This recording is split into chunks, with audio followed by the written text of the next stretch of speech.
first, if I can explain the off-the-map part. It is not about my 20 years of experiences with crazy rich Asians drinking wine. We can talk about that in another context.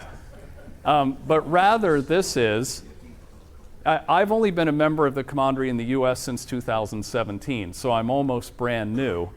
But I was a member before that in the Commandery of Singapore for almost 20 years. So for me, I bring kind of a totally off-the-map perspective to this.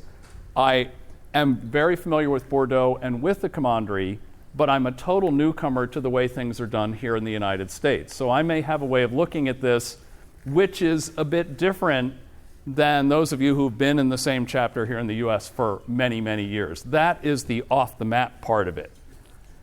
So I've been a Commandery member for a long time, but here in the USA, I'm something of an outsider. So the first and the most important point I want you to take out of this talk is smaller pours of more different wines, right? Repeat after me, smaller pours, more different wines.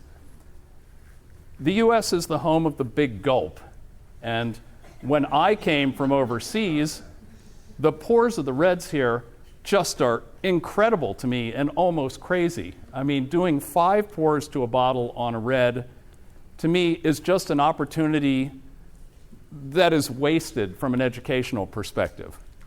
I've seen so many dinners, champagne aperitif, a white, 2 reds, sauterne, repeat ad infinitum, right? The fact is that you can take the same amount of red wine, split it over more different wines, and you're going to give people an experience that is more educational, right? Yes, Peter. I guess we took your lesson a while ago. In LA, we do 12 wines and 2-ounce pours. So we try to cap at 24 people. So we do 2 bottles of each wine, and we have 3 whites and 9 reds. So it's a nice thing. You never really learn every one. Keep going around. I want to come to your events. And in Asia we did this. We always had at least 10 wines. In a way, that was because we were usually having like an 8 or 9 course Chinese banquet, which lent itself to having more different wines. Here, there is a question of, with the food service, of when are you going to put all these on the table? There's a question of getting enough glassware from your venue. But other than that, right, if you've been serving 2 reds, try 3. If you've been serving 3, try 5, right? There's a limit, and 12, I mean, if those 9 reds are hitting the table at the same time, I don't know where you're going to put your food. But to me, it's almost exponential how much the educational aspect of a dinner increases when you've got more wines on the table and more wines sitting side by side. Yeah, Yes. Our chapter always has 4 reds. 2 with one course, 2 with the next course, and there's some kind of a theme. The same wine from different vintages, or there's some kind of commonality, so you really want to save all 4. Right. And developing the theme is also very important, right? But the more wines you have, the more you can put together a mini horizontal, a mini vertical, compare 2 communes. The variations are almost endless, and it depends on what's in your cellar. Our last dinner in D.C., where I was one of the co-hosts, we have usually had 5 bottles each of 2 reds. We turned it on its head. We had 2 bottles each of 5 reds. The first 4, and this was an anniversary tasting. We tasted all 1999s on their 20th anniversary. So 4 of the wines, going to Lynn's point from this morning, they were served single blind. We knew what the 4 wines were. We had some tasting notes on them, and then people had to try and figure out which was which. It was a very tough exercise because there were 2 Saint-Julians and 2 Pauillacs, and really there wasn't a lot of distance between them. In addition to that, something I always like to do is a mystery wine, something that's completely blind. In this case, it was Pébi Faugère, which I had never even had the 99 of. It was a big strapping baby of a wine, but it got people talking about the wines. It got them comparing 4 or 5 glasses on the table. It was much more educational than just having big pours of 2 reds. So moving on to my second point, it is big data, right? I would have to say that the metrics that were generated, that were circulated 2-3 months ago, they were just, that was one of the best things I've ever seen, right? Where it talked about everyone, of all the commanderies. And in terms of looking at best practice, I know, Eric, you love to be able to put numbers to things whenever possible. And that was a real eye-opener, you know. What are people's wine assessments? What are their dues, right? How many bottles are in the cellar? How many bottles per member? And I would like to see this go further. And some of the things we've talked about. How many members do you have in an average function? How many guests? What's your price point, right? What things work and what don't in terms of those, you know. If you go to a more expensive restaurant and you're up $50, do you find that that's a problem for attendance? In terms of all of this best practice, I think the more numbers that we can put to things, and those are just a couple, and the one that I would add to all of this is, in line with my first point, how many different wines do you serve a year, right? And that's a very easy one to put together, but I think that would be very interesting. And this being a competitive group, you know, that means you might have a bin end, you might have a BYO, you might have a tasting to try and get that number up. And I think that's a really good thing to do for your chapter, is just have as many different wines in a year within some limits as you can. Third, we talked about this last year, and it's come back again this morning. I think that given the brain power that's in this room, and between the MWs, the Master Somms, and all of us, can we find a way to put together curated tastings that really show typicity? The real difficult thing with wine is you never know how the bottles are going to behave on a particular night. You never know whether it's a root day or a leaf day on the biodynamic calendar and whether we're going to be tasting well or not. But I remember last year, Colleen did a tasting where I think she had a Saint-Estèphe and a Margaux, and the Saint-Estèphe really tasted like a Saint-Estèphe, and the Margaux really tasted like a Margaux. Now, can we, together with our outside advisors, find a way of putting together some curated tastings that show typicity at least as dependably as we possibly can, and to make those available to our chapters to just build that palate confidence? Because I think that's, and Eric, you came up with that phrase last year, palate confidence is what we're trying to build, right? If people think, I'm starting to figure this out, I'm starting to get it, they get more enjoyment out of the process, and it's going to make it better for everyone.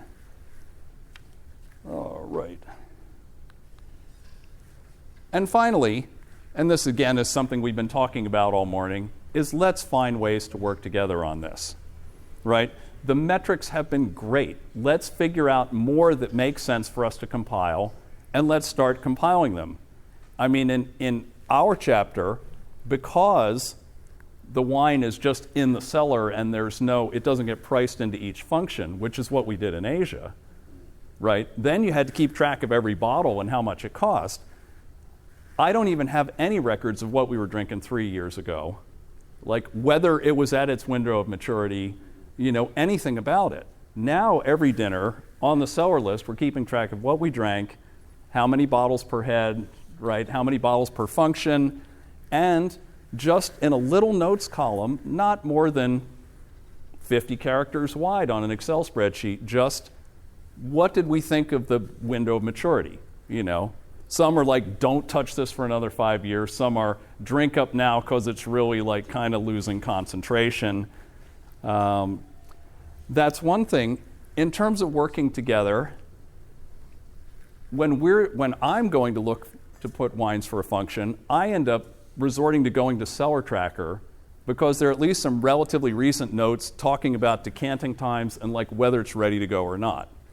Is there some way that we, as a group, who we all kind of know to some extent what we're talking about and could respect our palates, is there some way we can aggregate some of that data?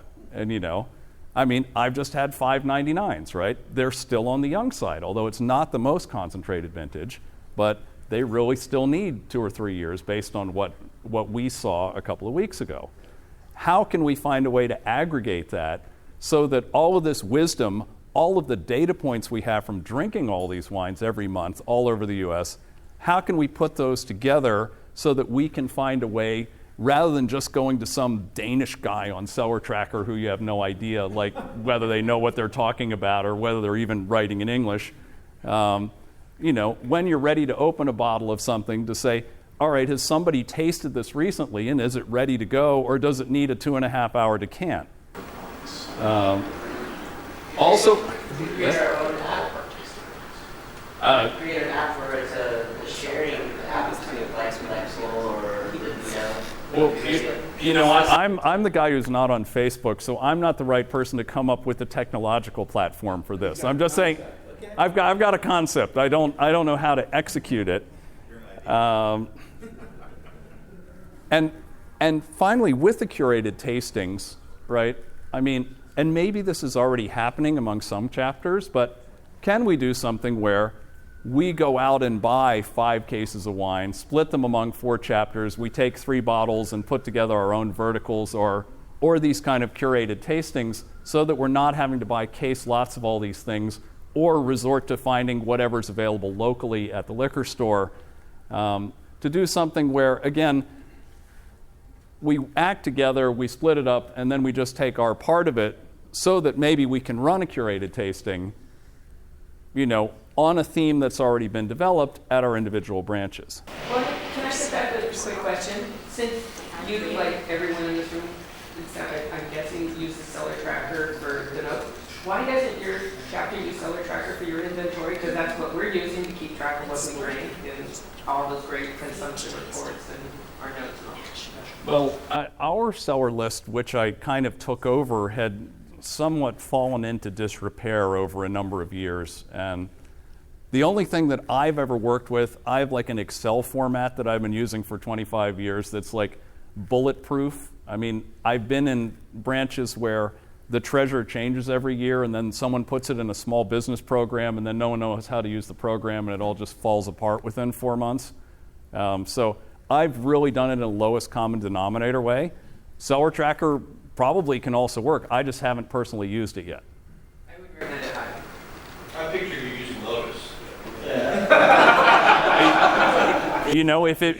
If it still worked, I probably would still be using it. So finally, what was the most important thing I wanted you to take home from this? Smaller pours of more different wines. And those are my 4 quick thoughts, one of which was repeated, and hopefully I've stayed within my 15 minutes and let you enjoy your wines for a while longer. Thank you.